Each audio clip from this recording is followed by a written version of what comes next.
കോഴിക്കോട് പുതുപ്പാടിയിൽ മകന്റെ വെട്ടേറ്റ് കൊല്ലപ്പെട്ട സുബൈദയുടെ പോസ്റ്റ്മോർട്ടം നടപടികൾ ആരംഭിച്ചു. കൊലപാതകം നടന്ന സ്ഥലത്ത് പോലീസും ഫോറൻസിക് ഉദ്യോഗസ്ഥരും പരിശോധന നടത്തി.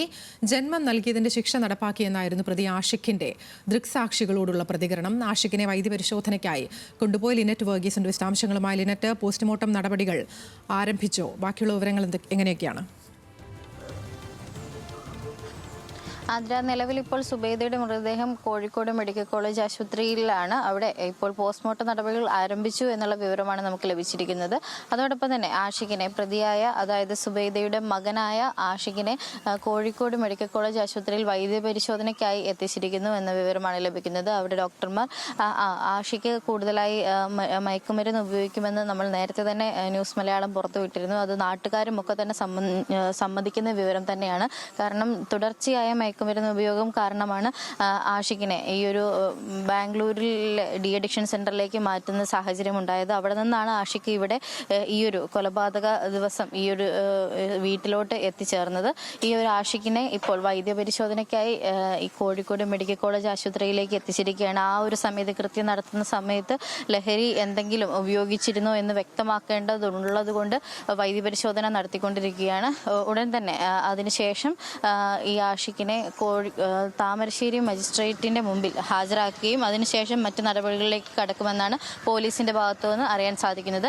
നിലവിൽ ഇപ്പോൾ പുതുപ്പാടി, അതായത് താമരശ്ശേരിയിലെ പുതുപ്പാടി ഈ കൃത്യം നടന്ന സ്ഥലത്താണ് ഇപ്പോൾ നമ്മളുള്ളത്. ഇവിടെ ഇപ്പോൾ പോലീസിന്റെയും ഫോറൻസിക്കിന്റെയും അതോടൊപ്പം തന്നെ ഈ ഫിംഗർ പ്രിന്റിന്റെയും ഒക്കെ തന്നെ ഉദ്യോഗസ്ഥരൊക്കെ തന്നെ ഇവിടെ എത്തിച്ചേർന്നിട്ടുണ്ട്. ഇതിലേക്ക് വിദഗ്ധരാണ് ഇവിടെ എത്തിച്ചേർന്നിരിക്കുന്നത്.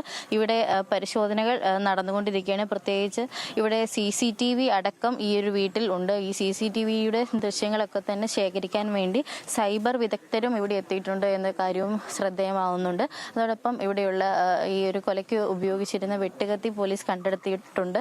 മറ്റ് വിവരങ്ങളും ബാക്കി ഈ വീട്ടിൽ മറ്റ് പരിശോധനകളും ഒക്കെ തന്നെ നടന്നുകൊണ്ടിരിക്കുകയാണ്. ഇപ്പോൾ നിലവിൽ ഫോറൻസിക് വിദഗ്ധരും അതോടൊപ്പം ഫിംഗർ പ്രിന്റ് വിദഗ്ധരും ഒക്കെ തന്നെ അവർ ഡോക്യുമെന്റ് ചെയ്യുന്ന ഒരു സാഹചര്യത്തിലേക്കാണ് പോകുന്നത്.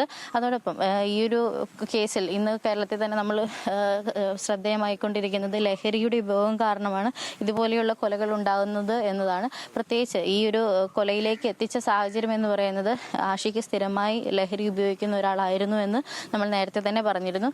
അതോടൊപ്പം തന്നെ ഈ ഒരു വീട്ടിലേക്ക് എത്തിയ സമയത്ത് അമ്മയോട് പണം ആവശ്യപ്പെടുകയും അതോടൊപ്പം വയ്യാതെ കിടക്കുന്ന ഉമ്മയോടാണ് പണം ആവശ്യപ്പെട്ടത് എന്നതും ശ്രദ്ധേയമാണ്. ഇങ്ങനെ ഒരു സമയത്താണ് തർക്കമുണ്ടാവുകയും തൊട്ട് അടുത്തുള്ള അയൽവക്കത്ത് നിന്ന് വെട്ടുകത്തി മേടിച്ച് തേങ്ങ പൊളിക്കാനാണ് എന്ന് പറഞ്ഞുകൊണ്ട് വെട്ടുകത്തി മേടിച്ച് അതുപയോഗിച്ച് ഇവിടെ വന്ന് ഈ കൃത്യം നടത്തുന്നത്.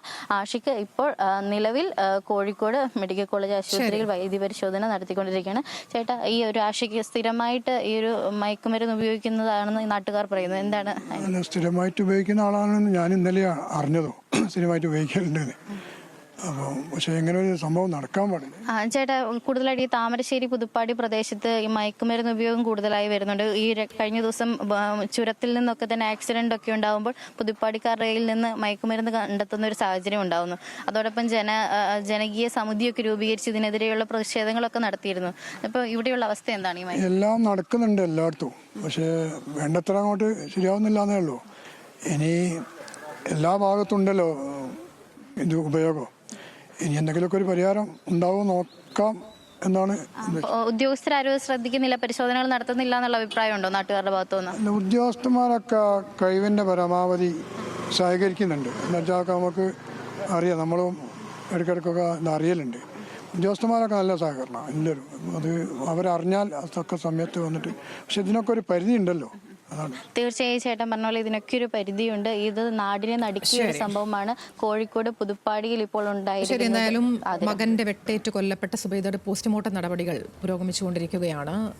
ഫോറൻസിക് സംഘം അടക്കം സ്ഥലത്തെത്തി പരിശോധന നടത്തുകയും ചെയ്യുന്നുണ്ട്. ലിനറ്റ് വർഗീസാണ് വിശദാംശങ്ങൾ നൽകിക്കൊണ്ടിരുന്നത്.